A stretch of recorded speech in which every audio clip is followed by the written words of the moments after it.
We are going to walk you through some Michigan football news on today's show, but in an effort to build the community, get to know you better, and debate and banter back and forth in the comment section, I'll ask you this question to lead today's Michigan Football Report by Chat Sports. Who is your favorite current Michigan football player?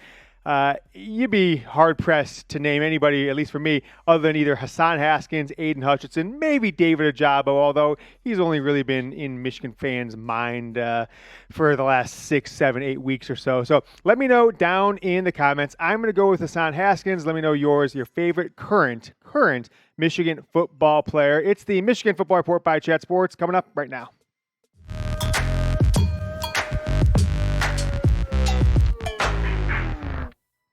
I'm your host, James Yoder. We are going to talk some Michigan football news, a little bit of award season, and this little statistic right here below me coming up on the bottom of the screen. If you didn't see last night, we broadcast live on Chat Sports the College Football Playoff Top 25 rankings. Michigan again coming in at number 6 in the rankings, behind Ohio State, who was 4, behind Cincinnati at 5, but still ahead of the Michigan State Spartans, who they lost to 2 weeks ago, who of course play Ohio State this Saturday. So interesting to see Michigan number 6. I don't think it really mattered if they were 6, 7, 8. You win your last 2 games and are Big Ten champs. I think you get in the college football playoff. But nevertheless, that is where they are at. Let's walk through 3 stories on today's show. My first story of the day is going to be around an underreported kind of nugget on the defense that has taken place over the last 4 weeks, but really crystallized this past Saturday against Penn State, is that Michigan now has 2 true freshman starters on defense. And one came kind of expected getting some playing time, but then he just kind of snuck into the starting lineup 4 games ago against Northwestern, and that is Junior Colson, one of Michigan's bigger recruits, second or third, maybe fourth highest rated recruit, depending on where you count Xavier Worthy in that recruiting class. Top 200 player out of the state of Tennessee, and was getting all kinds of hype in fall camp, a little bit over the summer, etc., and got some playing time early. But he took over the starting job from Nakai Hill-Green about 4 games ago, and both guys were still in there, but I guess Colson really got the first snap or 2. But now Junior Colson is your dedicated starting linebacker, along with Josh Rosh in Michigan's kind of 4-2-5 system that they've been running pretty consistently over the last few weeks. But he is not the only true freshman who is now a starter on defense. And I will talk about that starter coming up here in just a moment. But I do want to ask you guys to subscribe to the channel. Michigan Football Report sitting at 16,163 subscribers. A little invented goal that I came up with myself, but let's get to 16,250 before the Ohio State game, which is 10 days away now at this point. So it doesn't seem that tough. About 90 or so subscribers, 9 a day. So we should be able to heat that pretty easily. If we get to 16,250 subscribers before November 27th, folks, it is a win over Ohio State for Michigan. Probably guaranteed from me. Probably. 16,163 is the number. Let's get to 16,250, youtube.com/Michigan TV. Your other freshman starter. How about this guy? One of the more under-heralded and under-discussed recruits of the 2021 class out of the state of Ohio.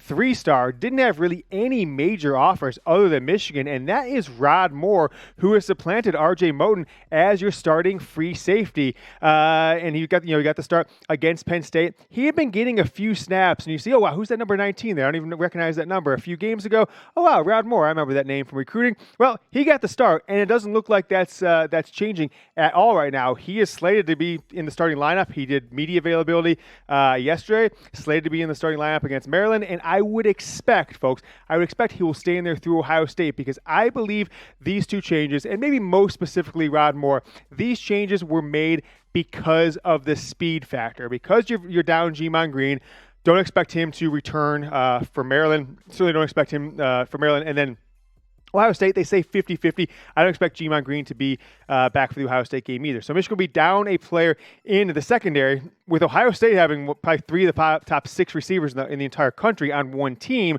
right now, and then a boatload of guys they could throw in there at any time. I think Michigan needs as many fast players on the field, and we've all seen over the last 20 years practically, but most notably the last 3, 4, 5 is how Michigan's safeties consistently get burned by slot receivers and running backs in the passing game by Ohio State. So let's take a look at where your starting secondary stands now with Rod Moore being a member of it. So Michigan's pretty consistently, it changes based on what the offense is going with, but their base set, really it's like a 2-2-2-5, right? It's two interior defensive linemen who always have their hands down, but Jabrill and Hutchinson have been kind of outside edge linebackers. So some people have called them linebackers. I really think they're defensive ends.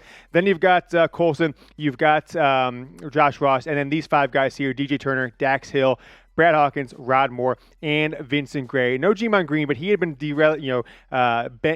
passed over, I would say, by DJ Turner. So from your beginning of the year, where you had Dax Hill and you had Dax Hill at safety, now he's at nickelback almost exclusively, really a third cornerback, but he'll go in and help with run support. And now Rod Moore, DJ Turner, you've got out of those 5 positions 3 players who have switched since the opener back in early September. So some developments there. My take is that it's built for defending Ohio State better, and really wasn't a change they made just for Penn State or just for any game prior to that. So we'll see if it pays off next Saturday against Ohio State. So here's the question I want to ask you guys as we're talking a little bit of Ohio State. Look, I'm already looking past Maryland. I hope the team doesn't. I'm looking past them. Nevertheless, who is the Ohio State player all time, not just right now, all time across your entire life, hell, even before you're born, if you want to go back that far, if your daddy raised you to hate this Buckeye player, that's cool too, that you hate the most? I found a tweet that I put out almost 2 years ago, 18 months ago or so, from March of 2020, my 5 most hated Ohio State football players of my lifetime. All right? Put this out March 2020. Maybe I feel differently now, but I'm going to read it. Chris Gamble, number 1.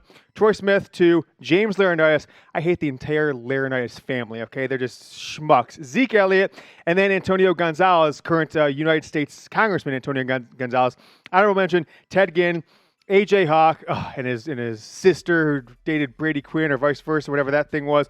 Vernon Golston, Terrell Pryor, Mike Nugent, Dwayne Haskins, Mike Doss, Justin Zwick. All right, that is my list, but let me know yours. Most hated Ohio State football player of all time. But Michigan does have a game this week. All right, they will play Maryland on Saturday in a Big Ten Network game that most of the country will only see highlights of if Michigan struggles or were to lose. But I'm sure you're going to watch it. I'm going to watch it. 3:30 Eastern.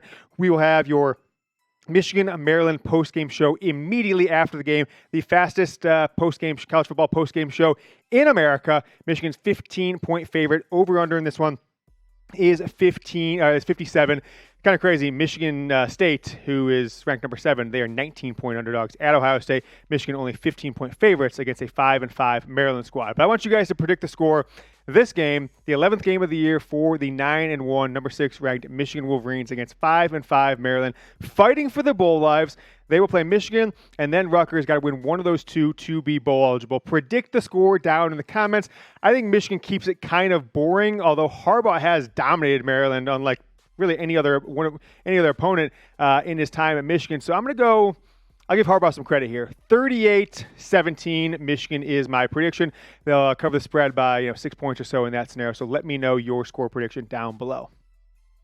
Number 2 story is Hassan Haskins has been snubbed, absolutely snubbed, for the Doak Walker Award for the best running back in college football. His last couple weeks, which I'll show you coming up, have been incredible. But let's take a look at the Doak Walker Award semifinalists. How many guys we got here? 10 players? 10 players, including Ohio State's all-hype, very little production lately, running back freshman Travion Henderson. So you got those guys. You've got a player in the list that I don't even know here coming up is even still enrolled in the school that he's listed for. Bijan Robinson sitting out the rest of the year with, I think, a light scratch on his leg or something like that. It's not even a real injury. And there's a lot of rumors that he's withdrawn from school. Is probably going to, I don't know, LSU or Alabama next year.